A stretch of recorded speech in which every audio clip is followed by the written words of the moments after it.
The Manson Meta MBM-2, the latest guitar from the Meta series from Manson Guitar Works in partnership with Cort. It's a partnership which started with the MVC-1, a move from Manson to create an affordable Matt Bellamy signature guitar back in 2015. It's designed as the low price point instrument that offers a whole new player and ownership experience for the Manson Guitar Works owner, a statement that feels a little cryptic if you ask me. With little in the way as to what a whole new player and ownership experience really mean, we're just going to have to plug it in and play.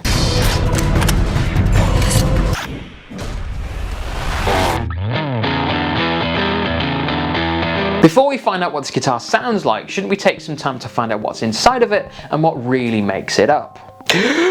It has new contorted body. I think they mean contoured because contorted the way that's spelt there isn't a word. Basswood body, starlight silver finish, Canadian maple neck with Indian laurel fretboard, soft V-neck profile, compound radius fretboard 12 to 16 inches, fully adjustable bridge and tailpiece, staggered locking machine heads, P90 pickup, humbucker bridge pickup, and a kill button.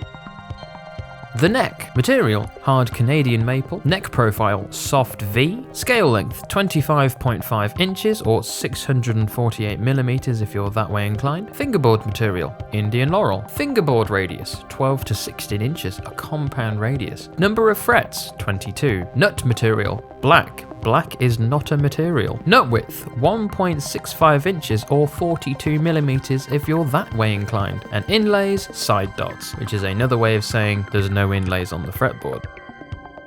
Hardware, finish, chrome, bridge, Cort fully adjustable, tailpiece, Cort fully adjustable, control knobs, Dobe. Electronics, neck pickup, Manson P90, bridge pickup, Manson humbucker, controls, kill button, ×1 volume, ×1 tone, 3-way pickup selector.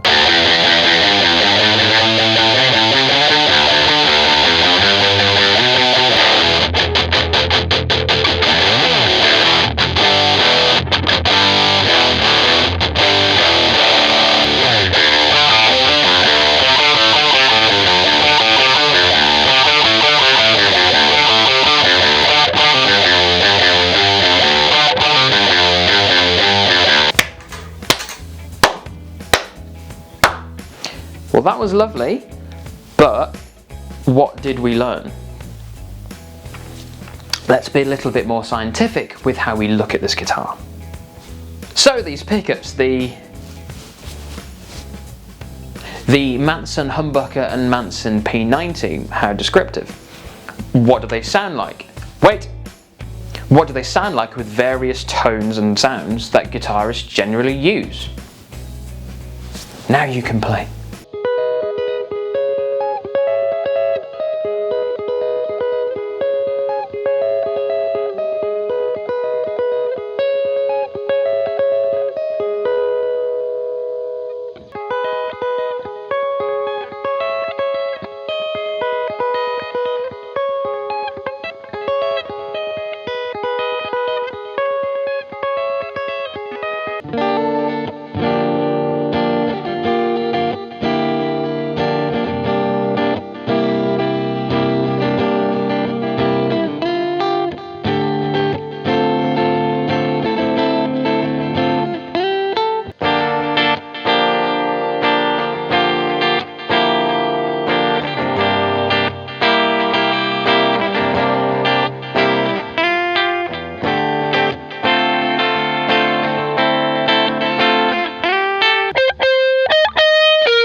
They sound like that. Now, wasn't that helpful?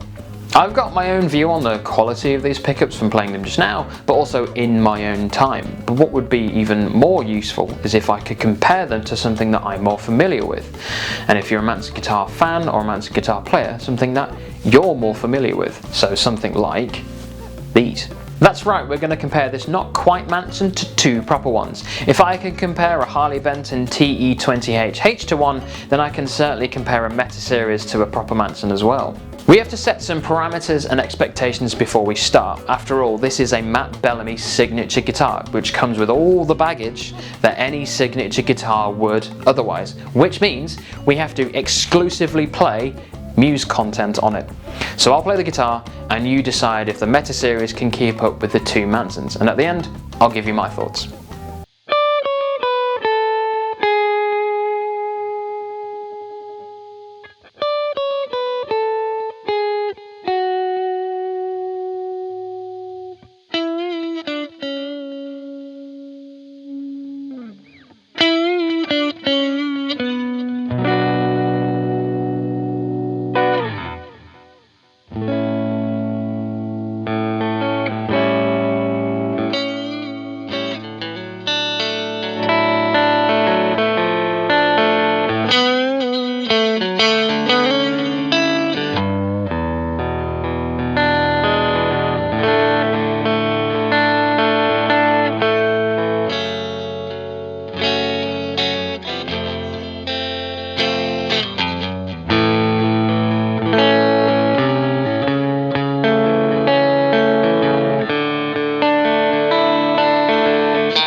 Let's talk about this guitar specifically. By that I mean the guitar that I bought and that Manson sent to me. It came with this little tag which has people's initials on it from various stages of its production. I think this is designed to show the customer the kind of level of care that Manson take when assembling these guitars to then eventually go out to their customers. That's all well and good, right up until something goes wrong. 2 days into having the guitar, the strap button just came out, which means the thread in the wood of the body is just gone. So I can't do this with it, which is why I've been sat down when demonstrating it and not standing up. Not really what you want to happen with your guitar, especially when it's new. This wasn't even after heavy playing. I took delivery of this guitar in the week, which means I had other stuff going on. So effectively within about 2 hours of playing the guitar, the thread is just gone, making it not a great idea to play standing up. Now I could understand this if this was a guitar that you've been playing for years. Through normal wear and tear, the strap button may well just come out and come loose. But after 2 days, it's not really a great sign of quality. How about I stop bitching about the build quality of the guitar and look at it a little more generally? The pickups, for example, they're a little too hot for my liking. Now that's all well and good when you want to crank up the distortion to play big riffs and chords and stuff, but what about when you want to play something softer, so you're putting in just some delay and reverb? Now it still really bothers me that when you're playing like that or with that setup, the guitar still sounds really driven. The problems, I'm afraid, don't stop there. Now let's move on to the neck. It's a compound neck, which means the lower down the neck you are, it's more suited for just chucking out chords, and you can do that all day and it'll be really comfortable. The higher up you go, it's more suited for soloing and big bends. Now I love the idea of a compound neck. It's a great solution for kind of that problem of comfort over playability, and I think more production guitars should have or feature a compound neck depending upon the right radiuses and so on. It's the thickness of the neck on the Meta series that I have a problem with. The obvious comparison is going to be between my two Mansons. Now both of those necks are a lot more slimmer and streamlined. Out of the two, the XY Pad Manson has a slightly thinner neck. It's not by much, but you can definitely tell. To go from that neck to the Meta neck is huge, and it's really quite jarring. Now there is an argument to say that you should be able to learn necks and be able to play pretty much any guitar, but if you have a preference, you can't really overcome that. And my preference is a slimmer neck to avoid the issues of not being able to play your guitar just how you want to. You may assume that the Meta would have the same neck profile as a proper Manson. I certainly did, but after having a look at it, I now believe the neck is the way it is due to Cort. Previously, Manson have never done, as far as I know, a compound neck, but it is something fairly common among Cort guitars. Is it too much to assume that it's more than just the radius of the neck that's informed by Cort? I wouldn't be surprised if the thickness is due to Cort themselves. All of the Metas are made in Cort's facility in Indonesia. It says so on the back of the neck itself. My suspicion is that Manson licensed out the MB shape to Cort so that they can legally make it, but that license doesn't go beyond the shape of the body. I was really excited to get hold of this guitar. I thought that it would be very similar to my two proper Mansons, which have always been brilliant.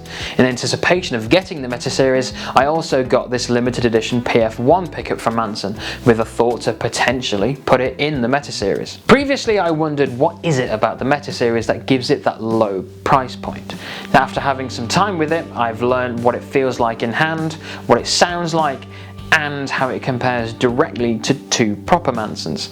Overall, I'm not impressed with the guitar and I don't want it, and I will be sending it back to Manson. For me, it's never been about the shape, it's always been way more about the playability. How comfortable is it? How does it sound? How is it at playing multiple genres of music? Which is, how versatile is it as an instrument? And for me, the Meta series just doesn't have almost any of that. So, the Manson Meta MBM-2, is it any good? Well, not if you ask me.